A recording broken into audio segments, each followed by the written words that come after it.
السلام علیکم ورحمۃ اللہ وبرکاتہ نحمدہ ونصلی علی رسولہ الکریم اما بعد۔ میرے محترم بزرگوں اور دوستوں اور میری ماں اور بہنوں،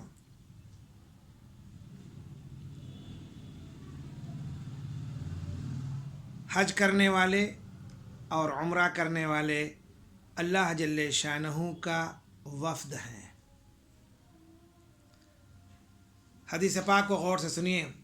حضور اقدس صلی اللہ علیہ وسلم کا ارشاد ہے کہ حج کرنے والے اور عمرہ کرنے والے اللہ جل شانہ کا وفد ہیں۔ اگر وہ لوگ دعائیں مانگیں تو اللہ جل شانہ ان کی دعا قبول کرتا ہے، اور اگر وہ مغفرت چاہیں تو ان کے گناہوں کی مغفرت فرماتا ہے۔ سبحان اللہ، سبحان اللہ۔ اللہ تعالیٰ سے دعا کریں کہ اللہ تعالیٰ ہم سب کو حج اور عمرے کی سعادت نصیب فرمائے۔ جو لوگ جا چکے ہیں اللہ انہیں دوبارہ نصیب فرمائے، اور جو لوگ نہیں گئے ہیں اللہ ان سب کو حج بیت اللہ اور عمرے کی سعادت نصیب فرمائے۔ آمین اللہم آمین۔ وآخر دعوانا الحمدللہ رب العالمین۔ کیونکہ حج کرنے والے اور عمرہ کرنے والے اللہ کا وفد ہیں۔ سبحان اللہ، سبحان اللہ۔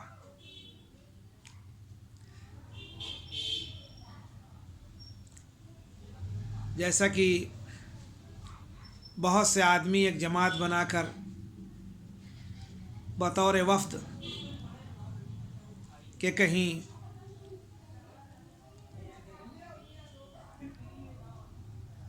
جاتے ہیں، ایسے ہی یہ لوگ وفد کے طور پر حق تعالی شانہ کی بارگاہ میں حاضر ہوتے ہیں، اور جیسا کہ وفود کا اکرام و اعزاز ہوتا ہے، ایسے ان کا بھی اللہ جل شانہ کے یہاں اکرام ہوتا ہے۔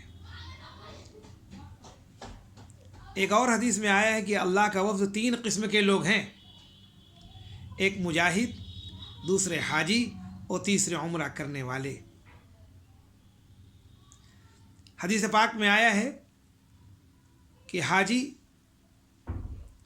اور عمرہ کرنے والے اللہ جل شانہ کا وفد ہیں، جب دعا کرتے ہیں قبول ہوتی ہے، اور اللہ سے جو مانگتے ہیں ان کا سوال پورا کیا جاتا ہے۔ سبحان اللہ، سبحان اللہ۔ اللہ تعالی ہم سب کو حج بیت اللہ کی سعادت اور عمرے کی سعادت بار بار نصیب فرمائے، ہر مسلمان مرد عورت کو نصیب فرمائے۔ آمین اللہم آمین۔ السلام علیکم ورحمۃ اللہ وبرکاتہ۔